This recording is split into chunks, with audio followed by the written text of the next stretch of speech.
안녕하세요. 찰리브라입니다. 제가 어저께 이 장세를 좀 은유적으로 표현했을 때 젖은 장작의 수분기를 빼고 있는 현재의 형국이다. 그래서 찐 상승장까지 가는 데는 몇 가지 매크로적인 요소가 해결이 돼야 되거든요. 그러니까 단기적인 거는 이제 조만간 다가오는 금리 발표에 관한 얘기. 뭐 저는 물론 뭐 동결이 상당히 오랜 기간 이제 지속될 거라고 이제 생각하는 뷰를 가지고 있는 사람인데 그 외에 이제 여러 가지 매크로적인 요소들도 부정적이기보다는 이제 긍정적이게 근데 기존에 여러분들 아시겠지만 주식 시장도 그렇고 우리 가상자산 시장 부정적인 기사나 그런 이슈거리들이 되게 많았었어요. 근데 어느 순간 180도 돌변해 버립니다. 이게 참 되게 재미나다는 생각을 하거든요. 미디어라는 게 참 사람들을 바보로 만드는구나 이런 생각도 이제 제가 한 번 더 이제 하게 됐고 이제 어저께 이제 재미난 기사가 전에 이제 GBTC가 예를 들어서 이제 먼저 승인될 거라고 이제 생각을 하는 사람이고 예? 여러 가지 측면에서 근데 블랙록도 ETF를 신청을 했어요. 근데 어저께 이제 티커를 올렸다가 티커를 삭제했다라는 얘기가 오늘 제가 이제 새벽에 보니까 그게 또 올라와 있더라고요. 그래서 이거를 가지고 또 장난을 치는데 여기서 먼저 됐든 여기서 먼저 됐든 뭐 그게 뭐 크게 상관은 없어요. 솔직히 말씀드리면 여기서 승인이 돼도 이게 승인이 딸려서 이게 승인이 될 거고 여기서 먼저 승인돼도 이게 딸려서 승인될 겁니다. 다만 중요한 건 여러 가지 측면에서 여기 있게 될 확률이 저는 높다라고 생각을 하거든요. 이건 여러 가지 이제 근거를 가지고 이제 제가 결론을 뽑은 거고 이게 만약에 GBTC가 승인이 되면 아시겠지만 제 채널의 구독자 대부분의 분들은 그레스켈 자산 운용사에 있는 포트폴리오에 있는 코인들 익명성이 됐건 모든 코인들을 투자를 하고 있는 분이 가장 많습니다. 이거랑 GBTC의 승인이 되면 그 나머지 알트코인들 ETF 승인에 관한 어떤 그런 흐름에 관한 것도 좀 우리가 관찰해야 될 중요 포인트가 아닐까라는 생각을 합니다. 어쨌건 분위기가 무르익고 있고 특히나 제가 알기로는 오늘 오전에 새벽에 제가 보니까 그레이스켈 자산 운용사가 러셀 지수 FTSE에 거기에다가 뭐 인덱스를 추가시켰다라는 얘기가 있더라. 그게 의미가 되게 깊어요. 그래서 먼저 말씀드리고 그리고 제가 이제 말씀드리고 싶은 부분이 이제 하나가 또 있는데 어저께 이제 댓글을 적어주셨는데 나는 2025년 12월 25일 날 XRP 100배 수익 보고 매도했다. 이 100배면은 그러니까 대충 한 700원으로 계산했을 때 750원 모름 그럼 7만 5천 원 이게 7만 원이거든요. 7만 원 정도 하거든요. 근데 이때까지 뭐 7만 원 밑으로 갈지 7만 원 이상으로 갈지 뭐 7만 원까지 갈지 그거를 100% 우리가 알 수는 없어요. 다만 중요한 건 이 11월 제가 알기에는 뭐 여러분들이 이제 XRP 투자해서 이제 공부하고 계신 분들은 아마 아시겠지만 지금 현재 스위프트 2.0이 가동이 됐고 중요한 거는 스위프트 2.0의 마무리가 2025년 11월 달인 걸로 알고 있습니다. 네, 이걸로 알고 있어요. 그래서 이렇게 목표점을 가지고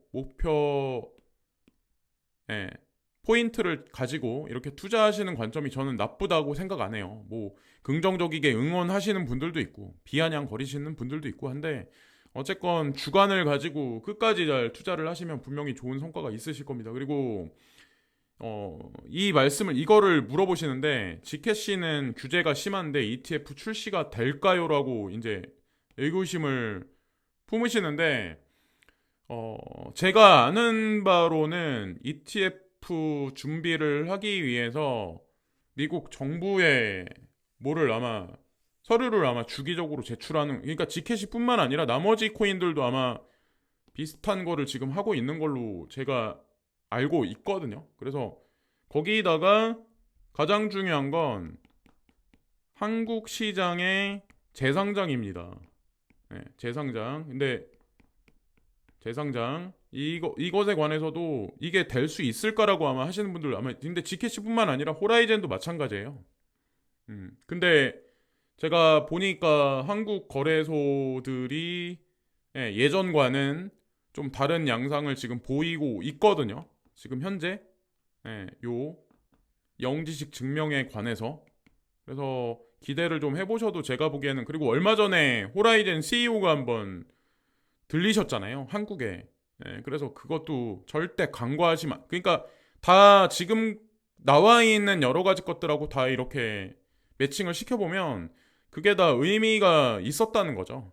그래서 이거를 그냥 이게 될까라고 이제 생각을 하지 마시고, 될 확률이 저는 훨씬 높다라고 저는 생각을 하거든요. 예전서부터 이제 제가 그렇게 말씀드렸죠. 그리고 안녕하세요, 찰리님. 19년부터 시청하고 리플 홀드하고 있습니다. 리플을 매달 50에서 100 정도 투자하고 있습니다. 그래서 지금 5만 개 이상 가지고 있습니다. 계속 투자해도 될까요? 라고 말씀하시는데 당연합니다. 그리고 아마 지금 보시면 폴리메스랑 제가 보니까 미나는 뭐 상장하니까 상장발로 이제 된 것 같고, 제가 보니까 이제 그거 같던데, 그 뭐지? 그게 있는 것 같은데, 제가 보니까 그 폴리메스 그 외에 다른 코인들은 이제 시총이 좀 작은 코인들이죠. 주로. 근데 XRP는 아시겠지만 아직까지 이 소송이 100% 끝나지가 않았어요. 항소를 받은 상황에서 항소도 반쪽짜리잖아요, 지금 현재.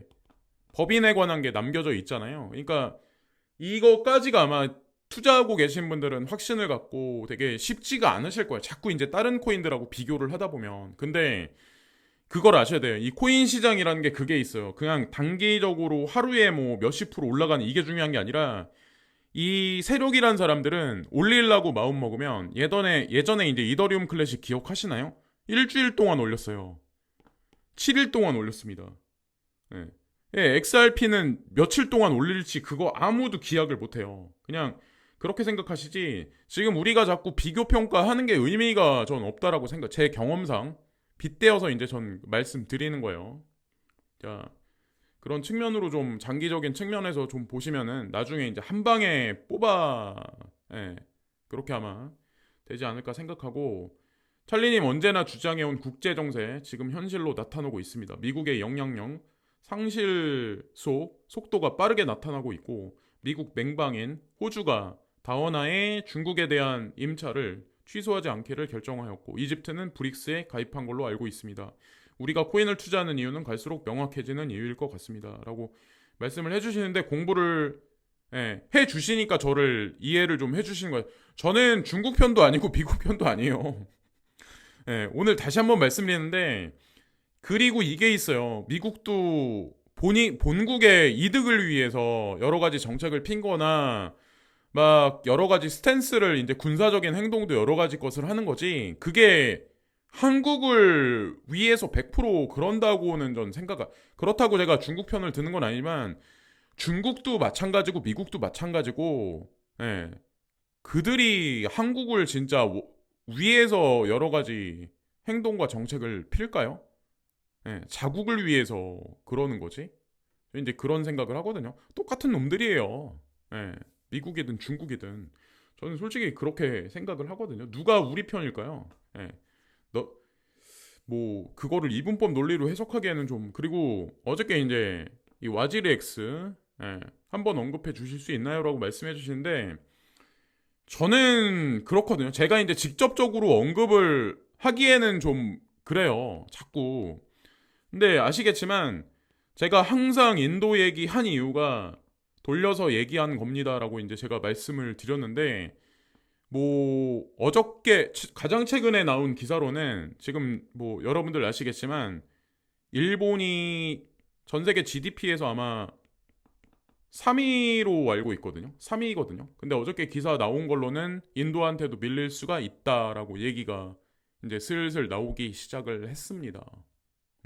실제로 아마, 그리고 2027년 정도가 되면 그렇게 될 가능성이 높아요. 벌써서부터 이런 얘기가 돌기 시작하는데, 인도 중산층이 늘어나고 가상자산 시장에 관한 스탠스가 G20가 기준이 돼서 국제 공조가 일어나고 세금이 내려가면 가상자산 거래소 이용률이 어떻게 될까? 사용자 빈도는 어떻게 될까? 평균 연령이 그리고 어려요. 그리고 인구가 엄청 많습니다. 예. 전 세계에서 가장 많습니다. 자, 이게 핵심 포인트예요. 그래서 그냥 가격을 보고 지금 속단하지 마시고 그냥 항상 위믹스를 생각하세요. 예. 지나가는 김에 이것도 제가 그래서 인도 얘기를 항상 계속 말씀드리는 이유가 분명히 예, 의미가 없는 게 아니라 의미가 있었던 거고 그리고 예, 어저께 이제 어떤 분이 이 글을 써주셨어요. 예, 리플만 죽 쓰고 있으면 아니 저는 이해합니다. 예, 답답하시죠. 막 폴리메스 이런 거랑 막 비교를 하시면은 답답하시죠. 예, 엄청 답답하실 거예요. 답답하죠. 당연히 답답하죠. 근데 이게 있어요. 그러니까 제가 좀 전에도 이제 말씀드렸지만 한 큐에 빼버립니다. 그것도 하루가 아니라 일주일이 될지 10일 동안 올라갈지 그거는 조금씩 올라가서 그렇게 될지 그거는 지금 우리가 단정 그러니까 눈에 보이는 것만 믿고 하시다 보면은 거기서 이제 뒤통수를 맞는 거예요. 예. 제가 보니까 카카오도 지금 그냥 겉에 있는 것만 보면은 거기서 수많은 사람들이 또 위믹스에서 예? 손절하고 나간 것 같이 그런 분들도 많이 있을 것 같다는 생각이 지금 드는데 어쨌건 요거 예, 이해는 하지만 인내를 하시면 분명히 좋은 결과값이 2025년이면은 얼마 남지도 않았잖아요. 사실 2023년이 거의 다 끝났고 그래서 가장 대중들을 힘들게 했지만 제가 봤을 때 한국 투자자가 가장 많은 걸로 알고 있고 가장 많이 가지고 있는 걸로 알고 있는데 아마 이변이 없는 한 그냥 진심 어리게 XRP를 투자하고 공부하고 계신 분들은 전부 다 큰 부자가 엄청 되실 거고 가상자산 시장에서 가장 큰 부자들이 많이 나오는 국가가 한국이 되지 않을까라는 생각을 조심스럽게 전 말씀드리고 싶어요. 특히나 XRP 투자자. 이거는 저도 마찬가지. 저도 이제 XRP 비중이 어느 순간 되게 많이 높아져 있는 상황이기도 하고, 저는 비트코인보다 XRP가 우위에 있다라고 저는 생각해요. 이건 방송용 멘트가 절대로 아닙니다. 예. 제가 되게 오랫동안 그렇게 끝판왕이다라고 얘기했던 거는 저도 이제 생각한 게 있고 근거 자료가 있기 때문에 그렇게 이제 말씀드려. 그래서 설왕설래 하지 마시고 진득하니 꾸준하게 보세요. 잘 되실 거예요. 저스틴선 스테이블 코인 거래 트론 네트워크가 선도중 뭐 이 얘기를 하는데 이 친구도 절대로 무시하시면 안 돼요. 요거 예. TRX인가 아마 할 거예요. 티커가 트론하고 이거 BTT인가? 예. 이거를 지금 사야 된다는 의미에서 제가 그러니까 가지고 계셨는데 마이너스 몇십 프로다 막 이런 분들 있을 거 아니에요. 그냥 저스틴선이란 인물이 네임드가 있는 인물이기 때문에 절대로 광고하시면 안 되는. 그 어느 순간에 USDT 관련해서도 제가 보니까는 좀 치고 나가더라고요. 트론 네트워크. FD USD가 한동안은 계속 확장하긴 하겠지만 절대 트론 트랜잭션도 광고하시면 안 된다는 거죠. 뭐 노보그라츠 비트코인 ETF가 올해 승인될 거라고 생각을 합니다. 뭐 이분은 예전서부터 이제 저같이 긍정을 엄청 많이 오랫동안 하셨던 분이죠. 그래서 늦어도 1월 10일 날 2024년 저는 이렇게 생각을 하는데 자 어쨌건 지켜봅시다. 자 아마 재미난 일들이 이거는 비트코인뿐만 아니라 이더리움 그리고 그 외에 뭐 그레이스켈 자산 운용사하고 관련돼 있는 여러 가지 것들이 아마 다 있을 겁니다. 자 그리고 코인베이스 거래량이 전년 대비 50% 감소했다. 국내 이게 얼마 전에 10월 18일 날 나온 얘기거든요. 이때까지만 해도 그랬어요. 그러니까 단 일주일만이죠. 7일 만에 뉴스가 갑자기 확 바뀌어 버려요. 이 재미난 포인트인 것 같아요. 그리고 이건 중국 얘기인데 이 얘기를 하면은 또 저한테 그게 아니라 그냥 객관적으로 보자는 거죠. 이 금액까지 나오는데 이 가짜 뉴스다 이런 어저께 푸틴 가짜 뉴스 나왔던데 푸틴이 뭐 쓰러져가지고 뭐 호흡이 안 돼서 뭐 병실에 실려갔다. 그랬더니 또 러시아에서 무슨 뭐 사진 하나 또 던져놨던데 영국 미디어에서 그것도 만들어냈더라고요. 영국 미디어를 절대로 100% 믿으시면 안 돼요. 네. 영국, 특히나 모든 루머나 이상한 뉴스는 여기서 많이 나옵니다. 특히 이제 전쟁 관련해서, 러시아 관련해서. 자, 중국 경제 어렵다더니 1대1로에 144조 원 투입하는 이유. 1대1로에 베트남, 네, 베트남도 제가 보니까 추가가 돼 있더라고요. 어쨌건 지금 현재 이렇게 돌아가고 있고 브릭스가 확장되고 탈달러를 중심축에 두고 5일 거래에서 달러를 배제하고 여러 가지 그림들이 이게 추세를 형성하는 거지 단계적인 흐름이 아니라는 거죠. 다극체제가 공고해질 거예요. G7의 선진국의 에너지가 G20로 이전됩니다. 그러니까 G7은 기존에 있었던 선진국이라고 생각하는 국가들이죠. 근데 이 에너지가 이쪽으로 가면서 신흥국가, 개발도상국, 선진국이 뭉쳐진 연합체가 G20입니다. 이거는 기정사실이에요. 그래서 세계적으로 뭐 IMF나 BIS 통화정책도 가만히 보면 예전에는 여기하고 같이 좀 많이 그런 공조를 많이 했던 것 같은데 어느 순간 아마 G20하고 공조를 많이 해서 금융정책이나 여러 가지 포럼을 개최하고 움직였던 걸로 알고 있거든요. 지금 현재 2027년까지 의장국이 인도입니다. 그것도 의미가 있어요. 왜 인도가 의장국인지. 그러니까 사람들은 이제 유튜브 몇 개 보고 인도라는 나라를 되게 무시를 하지만 저는 직접 갔다 온 사람이잖아요. 2027년까지 진짜 3위국까지 올라갈 수도 있어요. 그 이후에 뭐 인도 말고 다른 국가들도 이제 뭐 여러 가지 모습들이 보이긴 하겠지만 그래서 그걸 말씀드리고 싶었고 그리고 얼마 전에 이제 6회 연속 동결을 했죠. 금리를 동결을 했어요.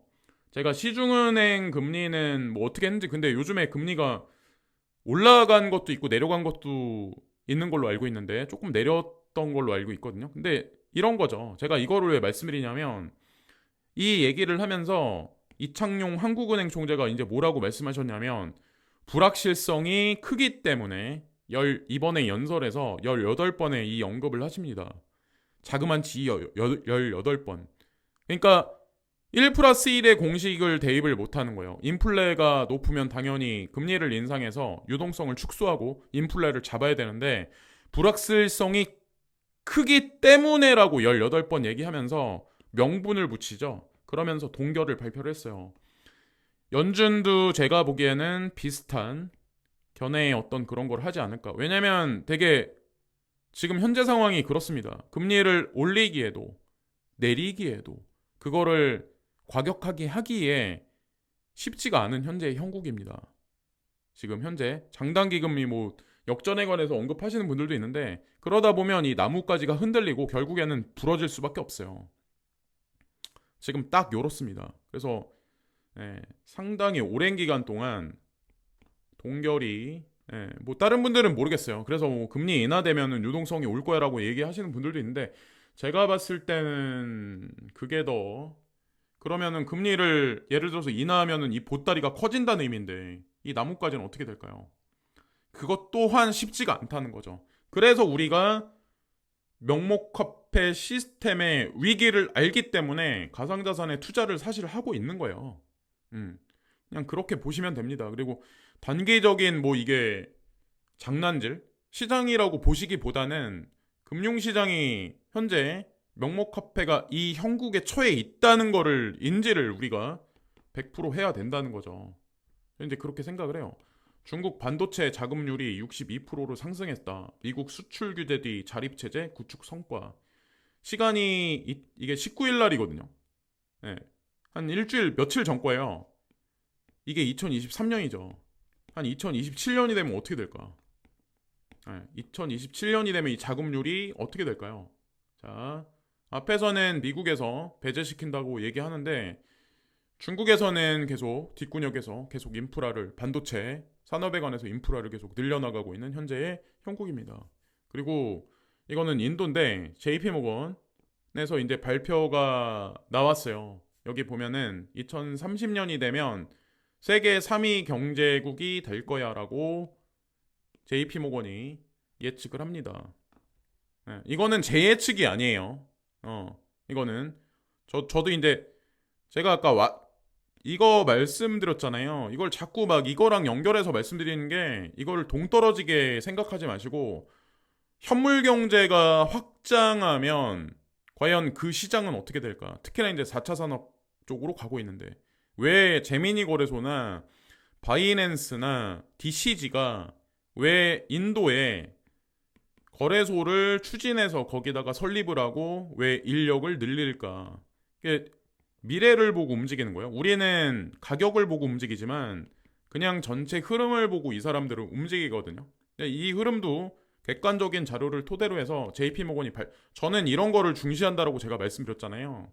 이런 발표를 하나하나 관가를 하지 마시라는 거죠. 네. 저는 이제 피셔를 펴도 그냥 피지 않아요. 그러니까 이게 그냥 여기서 장난스럽게 한 게 아니라 그냥 이거는 뭐 조작이다 이렇게 그냥 이분 제가 그랬잖아요. 이러다 보면 뒤통수 맞으신다고. 나중 되면 아마 깜짝 놀라실 일이 되게 많이 벌어질 겁니다. 빠르면은 만약에 중간에 무슨 이슈거리가 생겨서 이 시간이 단축되면 빠르게 보면 2027년이 될 거고 늦어도 2030년이면 아마 지금과는 판이하게 다른 국제 정세 양상이 벌어질 겁니다. 지금서부터 7년 후, 빠르면은 4년 후. 제가 얘기했던 많은 얘기들 있잖아요. 그게 어떻게 될까? 중국과 미국의 어떤 그런 거. 다극 체제의 부상은 여기서 끝나버리고 브릭스는 망해버릴까? 이거는 객관적인 자료를 바탕으로 해서 브릭스가 G7을 눌러버린다. 이미 앞질렀어요. 미온적으로. 근데 5일 결제 이런 게 주축이 돼서 탈달러가 진행되고 그러니까 그러니까 어린 층의 인구가 확장되고 중산층이 늘어나고 GDP가 늘어나면 이거는 아마 기정사실화 될 겁니다. 이러니까 이제 코인 시장하고 다 메커니즘적으로 연결돼 있는 거고. 그리고 디센트럴랜드 일명 이제 마나코인이죠. 마나코인일 거야 아마. 여기 요거 한 달간 개발 활동만은 NFT 프로젝트 1위가 마나코인이다. 조용히 조용히 스물스물 움직이는 거죠. 한마디로. 자, 과연 어떻게 될까? 메타버스. 그리고 비트뱅크 일본에 이제 8월 18일 날 이때 이제 제 기억에 바이낸스 재팬이 오픈했던 걸로 알고 있어요. 그러니까 바이낸스 재팬이 오픈하니까 당연히 BNB도 들어갔었겠죠. 근데 바이낸스 재팬 말고 비트뱅크라는 곳에 BNB 코인이 상장합니다. 네. 이거 예전에 SEC한테 몰렸었잖아요. 그래서 많은 사람들이 거래소 코인 투자하면 안 됩니다. 근시안적으로 이제 말을 되게 많이 했었을 거예요. 이때 또 때마침 가격도 많이 떨어졌어. 그러니까 이거 상장 폐지된다, 사라진다.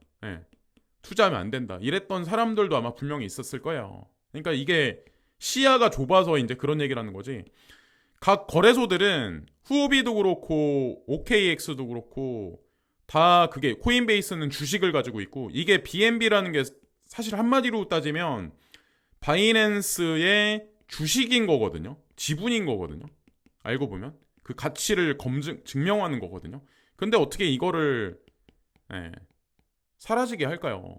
이게 그냥 일시적일까요? 비트뱅크에 이 BNB가 상장한 게 거래소 코인에 관해서 이 거래소 코인이잖아요. 그러니까 당연히 WRX 코인은 어떻게 될까? 눈치가 있는 사람은 알죠. 그러니까 유튜브를 해도 그냥 단편적인 뉴스 보고 근시안적으로 하는 친구들이 있어요. 제가 이제 저도 어쩌다 보면은 알고리즘으로 이렇게 근데 계속 방송을 유심히 보고 그거를 계속 보세요. 그러면은 이 사람이 나랑 비슷한 사람인지 이 사람이 진짜 가상자산 생태계에 관해서 폭넓게 깊이가 있는 사람인지 그것을 파악하실 수가 있습니다. 거기서 이제 필터링 하시면서 유튜브는 시청하시면 되지 않을까라는 생각을 해요. 그리고 모건 스탠리 암호화폐 겨울끝 비트코인 반감기 후 1년 상승장 전망이라고 이렇게 얘기를 하는데 2024년 4월이 정확히 반감기 시작일입니다.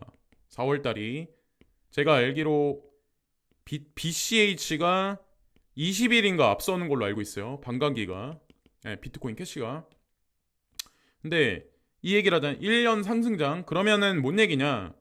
그냥 이것만 공식을 대입을 해보면 4월부터 그러면 2025년이 까지 상승할 거란 얘기죠. 요것만 대입을 해보면 단편적으로 그냥 이건 뭐 매크로적인 요소도 아니고 자 그렇게 그리고 EDXM이 한 번 더 이제 강조해서 말씀드리고 싶은데 EDXM은 아시겠지만 뭐 모건 스탠리, 블랙락, JP모건, 골드만삭스, 기타 시티그룹, 기타 등등의 월가의 거대 금융 세력이 융합체가 만든 가상자산 거래 플랫폼이 EDXM입니다. 이것도 기관들을 위해서. 근데 한국에서는 상폐됐죠. 자, 라이트코인, 민불, 익명성 들어가면서. 근데 왜 초이스를 했을까? 그건 익명성 기술에 관해서 인정을 한 거예요. 일부분을, EDXM은. 어쩌면 일부분이 아니라 100% 인정했을 수도 있어요.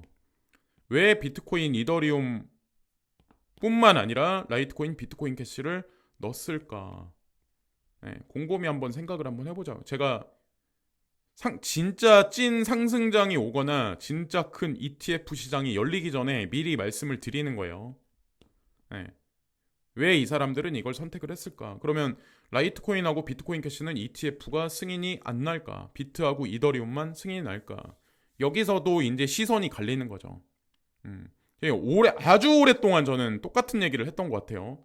거기서 이제 지쳐가지고 떨어져 나간 분들이 포기한 사람들이 더 많을 겁니다. 근데 끝까지 인내력을 갖고 투자하신 분들은 생각보다 큰 결실을 분명히 맺으실 겁니다. 자, 그렇게 생각을 해요. 자, 여기까지 말씀드리면서 방송을 마치겠습니다. 좋은 하루들 되시고 막 찐 상승장이 오기 전에 설왕설래 하실 필요는 없다라고 저는 생각합니다. 기운 빼고. 자, 하여튼 분위기 반전이 서서히 진행되고 있어요. 중간에 뭐 와락하는 그런 뭐 일정 시간이 분명히 있긴 하겠지만 그 또한 과정이기 때문에 놀라실 필요는 없을 거라고 저는 생각을 합니다. 여기까지 말씀드리면서 방송을 마치겠습니다. 좋은 하루 되세요. 감사합니다.